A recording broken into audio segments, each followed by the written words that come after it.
Kalau dulu yang pernah yang kau Denny tahu, itu setoran apa enggak sih? Setorannya berapa sih? Setoran. Setoran. Tapi setoran. Kalau kami 3-4 miliar itu kudu sedia tiap bulan. Tiap bulan? Tiap bulan. 3-4 miliar? Iya.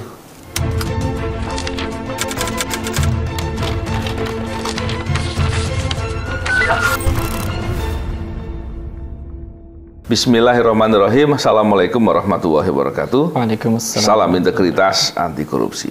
Masya Allah. Alhamdulillah hari ini saya berkesempatan berbincang dengan anak muda yang yang sudah banyak pengalaman dan yang luar biasanya adalah sekarang di posisi pendakwah.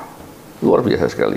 Saya bisa membayangkan mengambil peran seperti itu begitu luar biasa dan begitu tidak mudah ya. Dan saya pikir cerita-cerita yang kita bisa dapatkan bisa kita jadikan pembelajaran atau contoh. Amin ya Allah. Masya Allah. Hari ini saya berbicara dengan Koh Dennis, betul ya? Koh Dennis, apa kabar Koh Dennis? Alhamdulillah masih diizinkan sehat. Masya Allah. Saya senang sekali saya bicara dengan Koh Dennis saat ini. Alhamdulillah, alhamdulillah. Koh Dennis, saya dulu ketika menjadi polisi, ketika bertugas menjadi polisi, sekarang saya masih di kepolisian walaupun ASN ya, saya pernah melihat fenomena masalah perjudian. Judi ini begitu merusak. Kalau kita lihat, waktu itu judinya judi tradisional begitu, yang main juga orang-orang di level bawah, dan biasanya orang-orang ekonomi level bawah ini mendapatkan uang dengan kerja yang keras sekali, bekerja kasar lah gitu ya. Pulang dari bekerja, main judi, sampai rumah uangnya habis. Ribut sama istrinya, nggak bisa menafkahi keluarganya. Timbullah masalah sosial, timbullah kemudian pencurian, kejahatan, dan lain-lain. Jadi yang ribut polisi lagi. Masalahnya yang dulu itu polisinya banyak dapat setoran. Kan kacau itu, dan saya benci sekali dengan rahasia umum nggak sih Pak? Ya, itu kita benci sekali. Dan saya ingin dapat cerita nih, karena kan saya pernah mendapat informasi ya di beberapa media sosial bahwa Koh Dennis pernah mengetahui atau sedikit berkecimpung lah. Ini kan suatu hal yang sebetulnya kita sadari bahwa itu suatu hal yang buruk, tapi berubah menjadi baik ini suatu hal yang luar biasa. Kita perlu menularkan untuk bisa memberikan perspektif kepada orang-orang agar jangan sampai termasuk ke suatu kesalahan yang buruk. Koh Dennis cerita dong soal masalah perjudian. Ya mudah-mudahan mohon doanya Pak jadi baik betulan di hadapan Allah ya. Amin. Masih berupaya insya Allah. Ya kayak yang tadi sudah saya sebut juga, emang kayaknya rahasia umum ya. Emang ini judi itu udah sesuatu yang memang sudah ada dari zaman terdahulu banget. Dan memang karena dia menawarkan peluang yang itu pas banget dengan sudut serakahnya manusia. Jadi makanya selagi syahwat dan nafsu manusia masih ada, ya pasti akan selalu tersedia sih wadah untuk itu. Dan ada tempat-tempat di mana memang ketika dia bicara tentang perjudian itu nggak melulu orangnya itu ada posisi di mana jadi dua pihak kita tahu di mana ada namanya bandar, ada namanya pemain ya kan. Di mana kita tahu sekarang ada posisi dari urusan seperti itu yang dia posisinya itu justru nggak akan pernah bisa rugi. Yaitu ya tadi ya orang yang nyiptain permainannya, bahkan kasarnya orang-orang yang nyiptain permainan judi itu orang mainnya pakai uang cashnya atau bahkan ya minimal saldo di rekeningnya. Untuk dia bisa main di game itu dia kan masih setor deposit. Itu kan sama aja nukerin duit dia dengan duit bohongan kan, supaya bisa main di game itu. Jadi ya nukerin kefiktifan dengan uang asli yang bisa dia belanjakan. Disitulah yang akhirnya membuat orang-orang yang akhirnya punya kecerdasan lebih, punya modal lebih, dan juga punya keserakahan lebih, ya mengambil peluang. Dimana apalagi orang-orang yang tadi seperti Bapak sebutkan, mau level ekonominya seperti apapun, dia punya sifat serakah yang pengen dapat lebih banyak dengan cara cepat, singkat. Jadi ya industri itu jadi amat sangat tumbuh kembang besar sih di sana. Jatuhnya sih sudah sampai di lokalisasi kalau di sana. Di sana itu maksudnya di mana tuh kok? Oh iya, di tempat saya dulu itu di Thailand sih. Thailand dan Kamboja antara itu ya. Iya. Di Indonesia masih banyak nggak itu, Ko Dennis?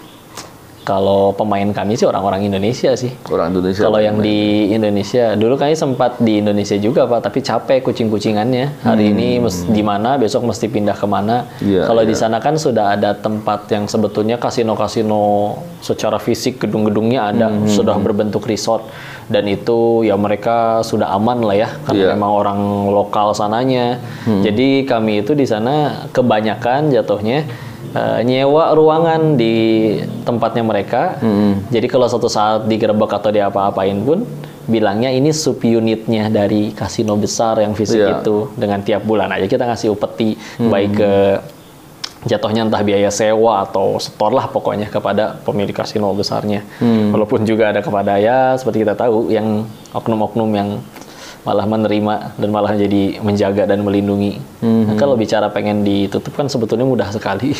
Mestinya mudah ditutup ya. Tapi ya, kayak misalkan kalau misalkan online gitu ya, kita bicara kemampuan IT seseorang, kalau dia mampu untuk bikin negara itu ditutup untuk nggak bisa buka satu website tertentu kan sebetulnya juga mudah. Cina melakukan itu, mengembargo nggak bisa buka search engine yang lain kecuali hanya yang milik Cinanya saja. Nah itu aja bisa gitu kan sebetulnya. Cuman ya mungkin kuenya terlalu besar. Iya, waduh. Padahal kalau dilihat yang main judi itu kebanyakan orang ekonomi level atas, menengah ke atas atau menengah ke bawah? Sebetulnya setiap kalangan ada Pak, tapi seolah-olah kayak kebanyakan ekonomi level bawah. Tapi bukan karena yang level bawahnya lebih suka main, enggak. Tapi memang secara naturalnya orang yang kaya sama orang yang tidak kaya kan rasionya memang lebih banyakan yang tidak kaya gitu kan. Betul. Jadi bukan seolah-olah berarti yang banyakan main yang level bawah, enggak juga. Setiap kalangan ada main. Karena jumlahnya lebih banyak karena jumlahnya seolah-olah lebih banyak aja. Jadi ya dan di sana kami menyediakan ada yang namanya istilahnya ya buat yang VIP-nya yang setor minimalnya pun untuk deposit minimalnya berapa, tapi ya tersedia untuk semuanya. Iya. Dan tentunya orang yang bermain judi itu selain dari membangkitkan keserakahan, nafsu keserakahan tadi, membuat orang berangan-angan ya. Karena kan akan berpikir kan nanti aku akan menang, Itu gimana tuh? Ya memang gitu ya, selalu diberikan harapan itu gitu. Bahkan kalau misalkan kalah pun ya beberapa petugas CS-nya kalau komunikasi sama pemain-pemain yang kalah diberikan harapan terus pasti akan ada hari di mana engkau bersinar bla bla bla, bangkit lah. Dia diberikan harapan kosong begitu aja, yang padahal ya dari sudut pandang pemainnya memang nggak mungkin akan ujungnya menang sih Pak, karena ya jadi sistemnya dibuat seperti itu ya. Iya, kalau bahkan jangan gitu loh Pak, yang ini aja mesin capit boneka. Itu aja kalau kita beli mesinnya kan ditanya nanti sama teknisinya, ini mau di turn ke berapa? Maksudnya iya nanti di turn ke berapa dia nyapitnya bakal lebih kencang, nanti dia yang biasanya dapat.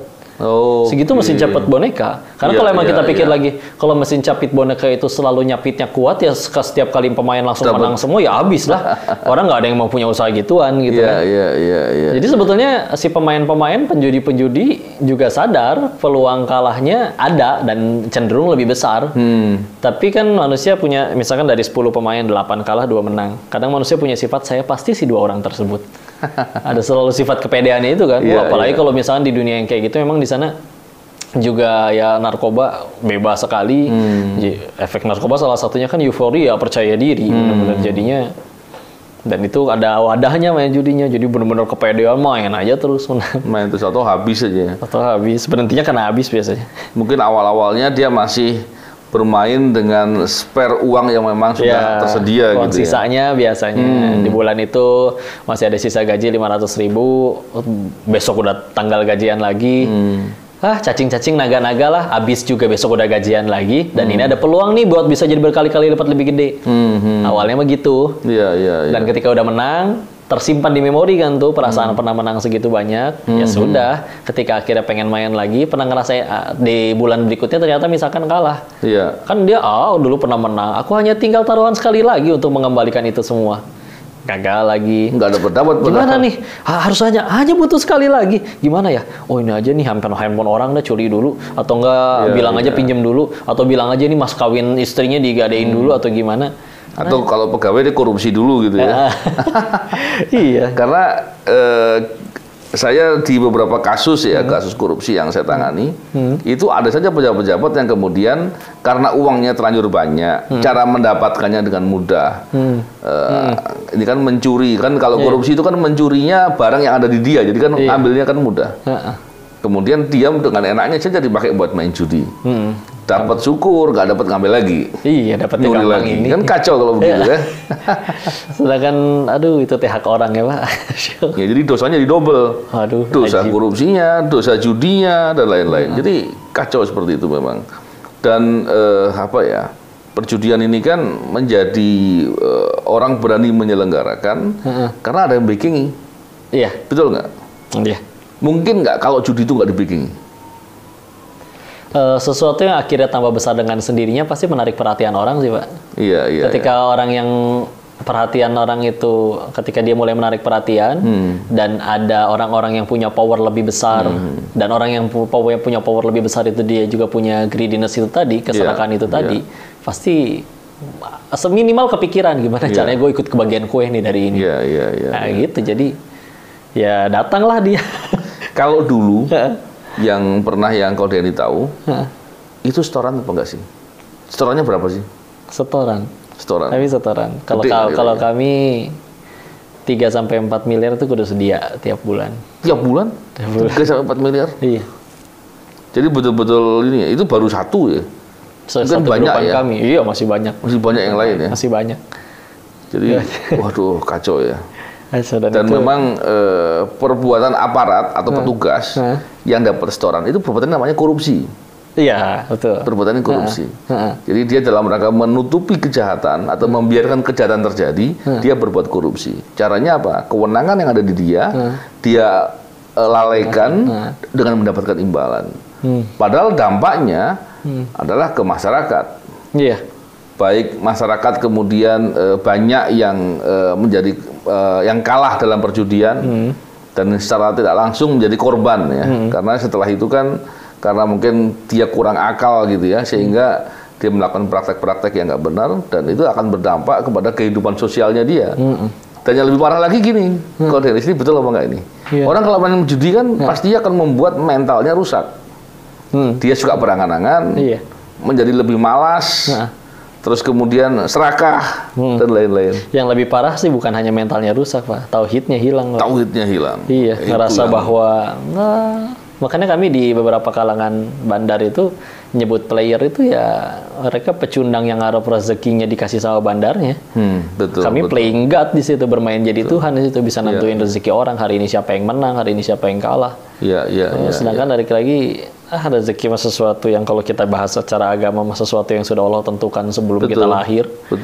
Nggak akan mati kita sebelum rezeki yang sudah Allah tentukan di alam rahim itu kita terima semuanya. Mau udah terkapar di kasur sekalipun, kata Allah masih ada rezekinya, masuk lewat infus.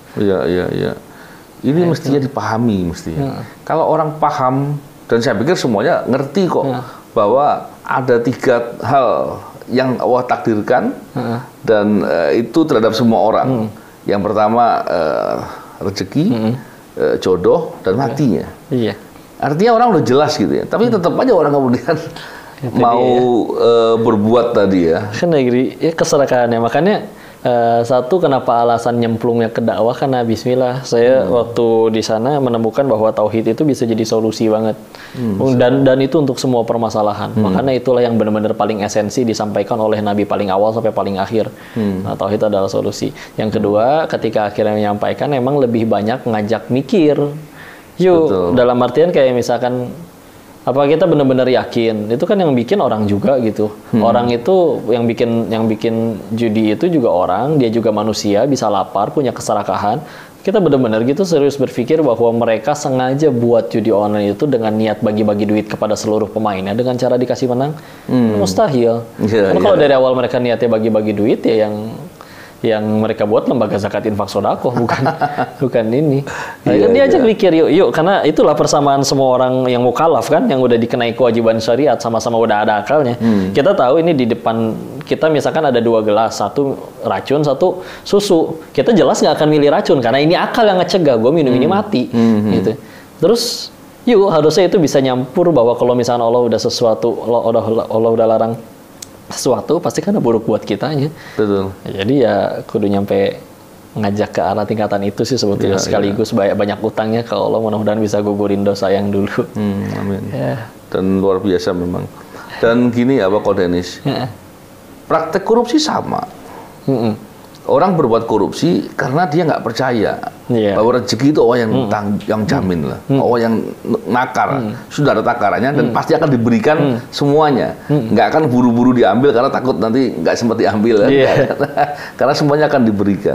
Tapi ada saja kemudian orang berpikir begini, wah gimana nih masa sekarang ini kita cari yang haramnya susah apalagi yang halal, kan karena nggak berakal dia ngomong begitu. Padahal selengkap Pak, jangankan yang korupsi Pak, suami pelit sama istrinya juga gara-gara kurang tauhid kalau dicari lebih lanjut. Dia ngerasa bahwa kalau misalnya ngasih ke istri saya tambah kurang dong duitnya. Padahal kan kalau dalam konsep Islam ya kita kenal yang namanya berkah, yang malah jadi tambah lebih besar. Dan kadang bicara rezeki itu ternyata kadang salah fokusnya kita. Kadang orang mikirnya gini, ketika akhirnya aku ngelakuin yang haram, kayaknya dapat lebih gede deh daripada yang halal. Padahal bicara rezeki itu misalkan nih, si Denny sebulan ini kata Allah dapat rezekinya misalkan 1 miliar. Mau dicari pakai cara halal atau haram, tetap dapetnya pasti segitu juga. Betul. Aslinya segitu. Seperti kayak kisahnya dulu Ali bin Abi Thalib radhiyallahu anhu karamallahu wajhah, minta anak kecil bersihin dudukan kudanya. Lalu ditinggal sholat, keluar sholat, kudanya ada, tapi anak kecil sama dudukan kudanya hilang. Ya udahlah pergi ke toko kuda. Nyampe di salah satu toko kayak kenal tuh ya, ditanya ke yang punya toko, itu dapat dari mana? Ada bocah tadi jual, punten Pak, bahasa kitanya ya, maaf Pak, dikasih berapa itu? Dikasih 1 dirham, kata Ali dalam hatinya, demi Allah yang jiwaku berada dalam genggamannya, setelah beres sholat saya juga pengen ngasih 1 dirham ke anak itu. Si anaknya mikirnya, kalau saya curi dapatnya lebih gede dan lebih cepat kali ya. Tapi ternyata dapatnya segitu juga dan dapat dosa. Kalau dia milih sabar, dapatnya segitu juga nominalnya, tapi plus pahala. Penuh keberkahan tentunya. Dan ini saya senang sekali ketika ada Koh Denis yang banyak berbicara soal amar ma'ruf nahi munkar, soal dakwah. Kenapa? Karena kan sekarang ini, ya saya bukan mau menyalahkan anak-anak muda ya, tapi kecenderungan itu bicara instan, nggak mau ikut proses, nggak mau sabar, nggak mau susah. Padahal dari pengalaman saya paling tidak, saya juga sering bicara di forum-forum mahasiswa begitu. Dia selalu bilang bahwa ketika kita di masa setiap waktu itu kita belajar lah, dan salah satu pembelajaran kita itu adalah belajar mendidik karakter. Kalau kita mengatakan membangun akhlak, gitu, menguatkan akhlak. Ketika kita bicara mendidik karakter, tidak ada karakter terbentuk dengan santai-santai gitu, dengan tanpa kesusahan, tidak diberikan ujian, tidak mungkin. Gitu. Padahal di sekolah pun kita tahu kok bahwa tidak ada tuh namanya sekolah yang nggak ada ujiannya gitu. Bahkan kita tidak pernah tuh sekalipun ya anak sekolah ataupun mahasiswa yang berdoa, ya Allah, aku mau sungguh-sungguh sekolah, tapi ya Allah tolong jangan diberikan ujian. Nggak mungkin ya. Tapi dalam kehidupan doanya seperti itu gitu. Berikan aku, jauhkan dari segala ujian, segala kesulitan. Padahal kesulitan yang dimaksud itu adalah bagian dari pendidikan. Gimana tuh? Ya, karena ternyata saya ke sana datang dengan niat nyari kebahagiaan waktu itu Pak, karena ada kondisi di mana sempat ya usaha ya bangkrut dan lain-lain gitu ya. Jadi pengen kayaknya kalau saya punya uang bisa lebih bahagia deh. Kan, dan yang lebih berat kan bukan masalah kekurangan uang ya, tapi ngelihat orang yang disayang bersedihnya itu loh. Jadi akhirnya ketika udah di sana, jadi satu pertanyaan besar adalah ketika di sana ngelihat orang yang katanya memiliki hal-hal yang menurut orang itu adalah sumber kebahagiaan, baik itu jabatan, entah harta, entah popularitas. Tapi kami selalu ketemukan orang yang udah punya itu semua, tapi tetap nggak bahagia-bahagia juga, ya kan? Sehingga akhirnya saya nanya lagi, saya berarti dapat kebahagiaan ini dari mana? Waktu itu kesimpulannya 2. Satu, anak kecil. Anak kecil itu bisa lebih bahagia daripada kita. Padahal uang kita lebih banyak, padahal ilmu kita lebih tinggi daripada anak-anak. Alasannya jelas. Balik lagi, di hati si anak kecil itu belum ada pesaing Allah di hatinya. Kita makin gede, gini ya rasanya punya duit enak, gini ya rasanya punya jabatan enak, itu jadi pesaing Allah di hati kita, sehingga itu bahkan jadi penentu kebahagiaan kita. Percuma saya gaji 20 juta sebulan, yang saya baru bahagiain nanti kalau rumahnya segede gitu. Enggak, kenapa harus begitu? Dulu kita bisa bahagia tanpa itu semua. Kan kita lahir nggak langsung gede, kena orok dulu. Tapi saya nggak mungkin jadi anak kecil lagi. Yang kedua, ketika akhirnya orang yang lebih kaya, lebih berjabatan, lebih punya segalanya kok malah nggak bahagia, saya jadi nyari kan siapa yang bahagianya tanpa batas dan tanpa alasan. Akhirnya ketemu, ya cari aja orang-orang suci katanya, entah nabi ke entah apa. Ya juga ya, ada orang-orang yang orang bilang soleh gitu, soleh asli, dia pahala lebih banyak, dosa lebih sedikit, dan bahkan terampuni, tapi ujian lebih parah, tapi tetap jadi manusia yang lebih baik daripada orang lain. Dan mereka enjoy ngejalanin itu. Kenapa mereka kayak begitu? Kita balik lagi, ya karena di hatinya ya ilahnya Allah, bukan lain-lain. Maka Islam ya yang menawarkan seperti itu ya. Akhirnya waktu itu dapat seperti itu. Dan memang ketika bicara tadi justru kepahitan itu mendidik, ya Nabi jadi manusia yang paling mulia akhlaknya, emang hidupnya enak-enakan aja. 4 wanita paling mulia di surganya Allah, Ibunda Khadijah, Ibunda Fatimah, Maryam, dan Asia. Emang hidupnya sebagai wanita sosialita yang hidupnya mewah segala? Enggak. Pahitnya luar biasa hidup mereka itu. Tapi jadi justru makanya ini dia ketika benarkan ada yang nyebut ini sabda Nabi atau juga pendapat menyebutkan ini sebetulnya ucapan dari Abdullah bin Mas'ud ya, yaitu hubbud dunya rasukhul khotiyah. Cinta kepada dunia itu adalah pangkal dari segala dosa. Ketika kita malah lebih banyak fokus di dunianya, yang padahal dunia itu pasti akan kita tinggalkan, muncullah itu perasaan pengen dapat duit dan yang lain-lain. Padahal yang sekarang sedang kita jalani jembatan menuju rumah kita yang asli itu pulang ke sana. Secara logikanya, apa iya ada orang yang dengan sengaja merenovasi jembatannya begitu indah tapi rumahnya dibiarkan bobrok? Makanya Imam Ibnu Taimiyah sampai mengingatkan kalau orang gampang sedih, kecewa, ya sederhana karena dia bagusin dunianya tapi menghancurkan akhiratnya.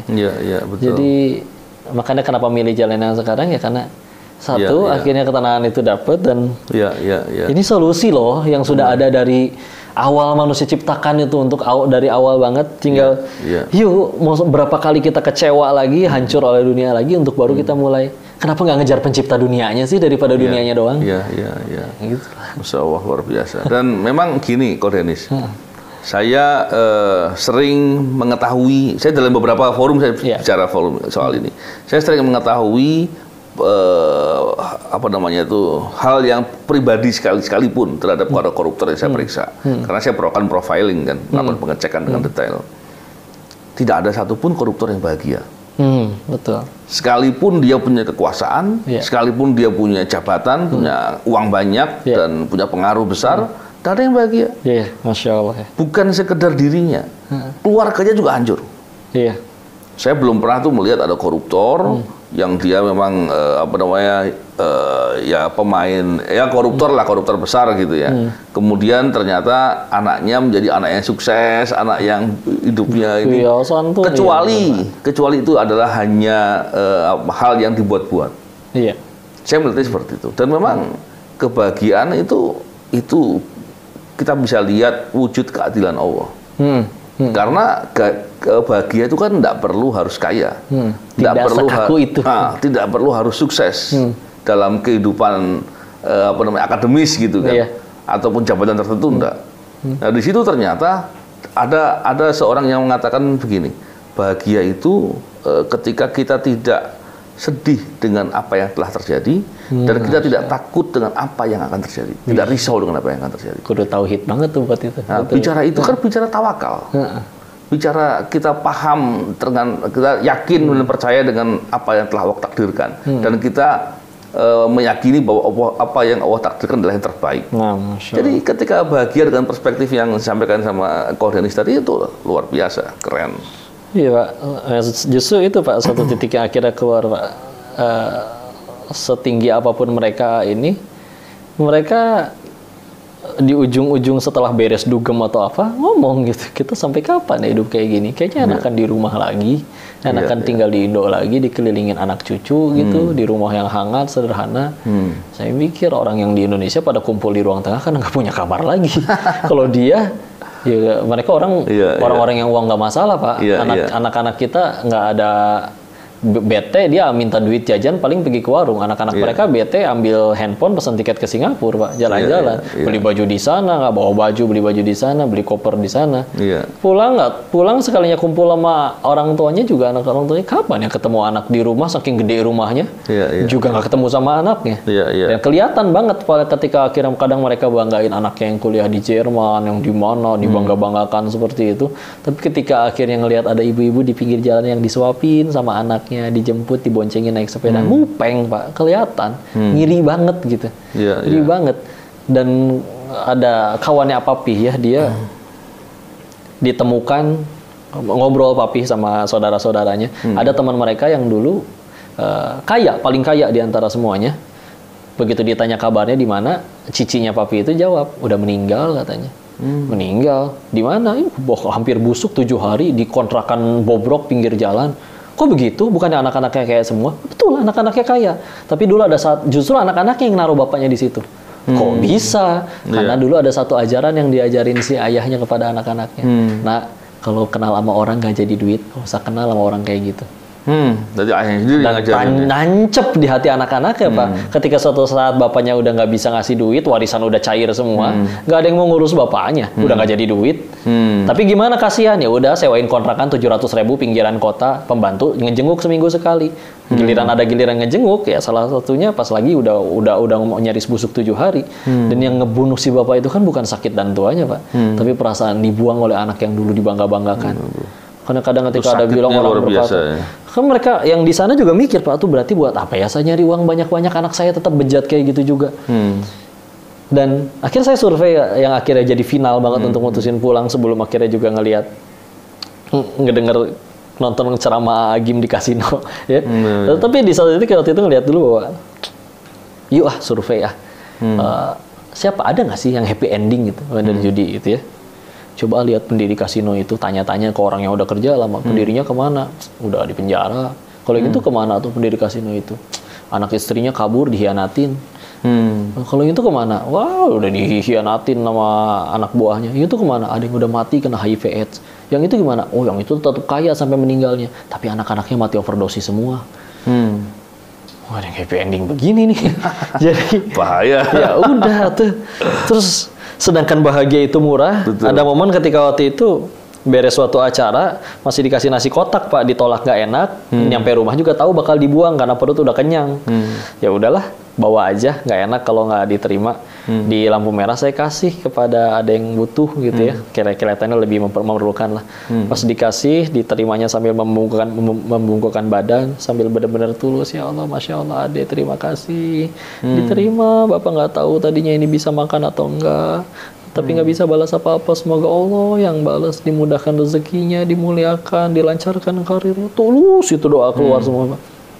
Sepanjang jalan sampai rumah, nyengir-nyengir sendiri, kok seneng ya? Si Bapak itu Masya Allah, yang saya kasih kan cuma sesuatu yang bakal saya buang, bakal jadi sampah, dan itu murah banget. Tapi, loh kok gini doang bisa bahagia ya? Dulu dipikirnya bahagia tuh kayaknya kalau udah punya handphone baru, kalau udah punya mobil baru, kalau udah punya rumah baru, dan yang lain-lain. Enggak tuh ternyata. Bahagia tuh semudah itu. Terus buat apa kami bak-bak di sana segala macam dengan segala resikonya kalau misalkan ujung-ujungnya padahal semudah itu untuk bahagia. Jadi ya goodbye, saya pulang. Orang-orang di sana tuh pada mikir begitu nggak sih? Pada mikir gitu sebenarnya Pak, tapi nggak punya cukup nyali untuk ninggalin itu semua. Oke. Kenapa? Ya pernah ngerasain pahitnya lapar, pahitnya pengangguran mungkin, dan gitu akhirnya dapat sana. Bahkan karena memang beberapa pekerja yang kami hire di sana itu lulusan SD Pak. Untuk jadi CS-nya. Karena daripada bayar orang lulusan yang udah S1, S2 dengan skill dan kemampuan yang punya ekspektasi gaji lebih tinggi, sedangkan job desk yang harus diberikan kepada CS judi itu yang minimal mereka bisa ngetik, tinggal diajarin, balas-balasin chat, sama bisa buka buat mutasi rekening. Ada transferan masuk nggak buat deposit? Dan itu kan anak SD doang bisa dong, yang lulusan SD. Daripada lu di Indonesia nggak kerja apa-apa, gua gajinya 3,5 juta, kerjanya di luar negeri lagi. Jadi ya, dan mereka yang tadinya belum siap bekal, orang-orang yang maaf ya, nggak semua yang nggak lulus SD itu karena masalah ekonomi kan, tapi karena memang dia nggak punya mental fighting untuk pengen belajar atau untuk mengembangkan diri jadi baik, dapat dengan kehidupan yang seperti itu, makin ngaco mentalnya, makin udah biasa terima duit gampang. Terus gue harus pulang lagi ke Indonesia nyuciin piring orang dengan digaji 500.000 sebulan gitu, mana mau, mendingan di sana. Itu saya pernah mendapat cerita soal pekerja ilegal gitu ya. Dan kemudian ketika di sana ada yang kerja untuk melakukan penipuan online, ada yang kerja di perjudian dan lain-lain. Dan sebagian itu adalah perdagangan manusia. Banyak nggak terjadi di sana? Kalau yang manusia benar-benar diperjualbelikan sampai organ segala macam itu bukan itu. Artinya ketika dia kerja di sana, dia untuk pulang pastinya kan akan banyak permasalahan. Iya. Dan kemudian menjadi terbatas. Jatuhnya lebih kayak ini. Jadi nggak ada pilihan gitu. Jadi ada di sana orang yang jadi headhunter juga ada, Pak. Nyariin karyawan-karyawan yang mau kerja. Asal yang penting udah nyampe sana dulu, ya udah tuak manis lah, lu kerjanya nanti di sini segala macam, dibohongin. Ternyata malah kerjanya di kasino dan yang lain-lain. Terus dipaksa untuk kerja begitu? Enggak ya? Ketika dia nggak nyaman dan pengen keluar, nah itu dia paspornya ditahan, buat nebusnya harus keluar duit berapa dulu. Yang jadi sebetulnya dari awal mereka nggak murni pengen ngejebak orang buat meres mereka kayak gitu sih. Tapi lebih kayak ya tadinya awalnya ada headhunter kayak gitu. Ya yang penting gue dapat kerjaan, dapat orang-orang dulu nih buat dikirim ke sana. Masalah mereka akhirnya nggak mau kerja atau gimana, urusan belakangan gitu ya. Tapi akhirnya ada yang malah jadi menikmati juga nggak sedikit Pak. Makanya ada orang di sana nyampe bilang ya hidup tuh kayak diperkosa lah, antara pengen nikmatin atau mau terus kesakitan gitu. Jadi kira mereka malah menikmatin hidup di sana. Istilahnya yang wanita yang diajak kerja keluar negara dengan ditipu bilangnya pengen jadi asisten rumah tangga padahal dijual ke rumah pelacuran aja ada yang bisa menikmati ujung-ujungnya walaupun akhirnya batin tetap menderita. Apalagi yang ini ya mereka sebetulnya tetap dikasih tempat tinggal, tetap ada uang makannya, tetap ada. Memang tadi dari cerita yang disampaikan oleh Ko Denis ini kan, ini juga saya ingin menyampaikan kepada pemirsa yang mungkin juga aparat. Jangan mau kalau kemudian kewenangannya dibayar untuk membiarkan praktek perjudian. Karena dampaknya begitu luar biasa. Bukan hanya dampak ekonomi, tapi dampak mental, dan ini berbahaya juga untuk kehidupan sosial lainnya, dan ini akan berdampak kepada masalah sosial tentunya. Nah, cuman saya ingin tanyakan, dan ini mungkin jadi statement penutup ya yang disampaikan oleh Ko Denis adalah bagaimana cara untuk bisa menghentikan atau memberantas masalah perjudian yang ini juga terjadi di luar negeri. Ini caranya gimana? Yang menurut Ko Denis paling efektif? Makanya yang saya tahu di dalam Islam itu kekuasaan itu alat sebetulnya Pak. Makanya ketika dianjurkan di dalam Islam tuh alamat Imam Imam Iyad ya, saya lupa namanya. Ya, beliau menyebutkan kalau misalkan saya cuma punya satu doa lagi, tapi doa ini pasti mustajab dikabul. Saya pasti doain pemimpin saya. Karena kalau pemimpinnya baik, maka pasti baik juga semuanya. Makanya berharap karena sayanya bukan pemimpin dan ya udah yang bisa disampaikan, saya menemukan kata saya mah ya Islam datang sebagai solusi. Tauhid itu solusi bagi semua permasalahan. Makanya yang disampaikan walaupun kadang yang ditanya yang lagi banyak diundang kemana-mana juga banyak tanya tentang judi-judinya dulu, tapi selalu diselipkan ya yuk balik lagi kepada Allahnya gitu. Betul. Karena suka nggak suka juga kita bakal balik lagi ke Allahnya juga. Jadi pengen datang dengan sukarela atau dengan diseret jadinya bangunnya. Ya udah, jadi menurut saya itu salah satu solusi ya. Karena kalau bicara masalah teknis, menurut saya teknis Pak. Kalau cuma bicara ini peraturannya dibeginiin, ini diginiin, ya orang-orang yang di dalamnya kalau tidak bertauhid juga oleng-oleng juga peraturannya. Ya jadi ya ngudain jalan yang dulu dilakuin oleh para nabi dan orang-orang terdahulu aja lah. Mudah-mudahan dakwah ini jadi kebaikan. Ya, insya Allah luar biasa.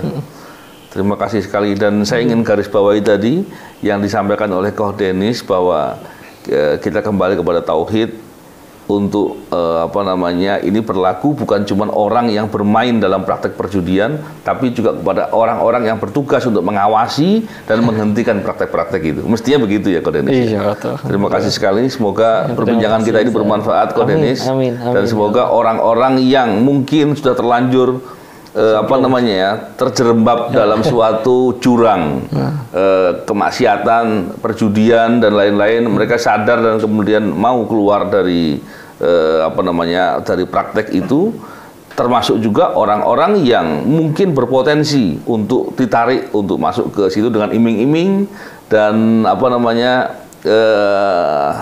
seolah-olah itu adalah suatu hal yang bagus, yang menyenangkan, angin surga yang menyenangkan. Itu semoga bisa menjaga dirinya untuk tidak masuk dalam praktek-praktek yang pasti merugikan dan menyengsarakan. Terima kasih sekali lagi. Terima kasih. Salam integritas, anti korupsi. Assalamualaikum warahmatullahi wabarakatuh.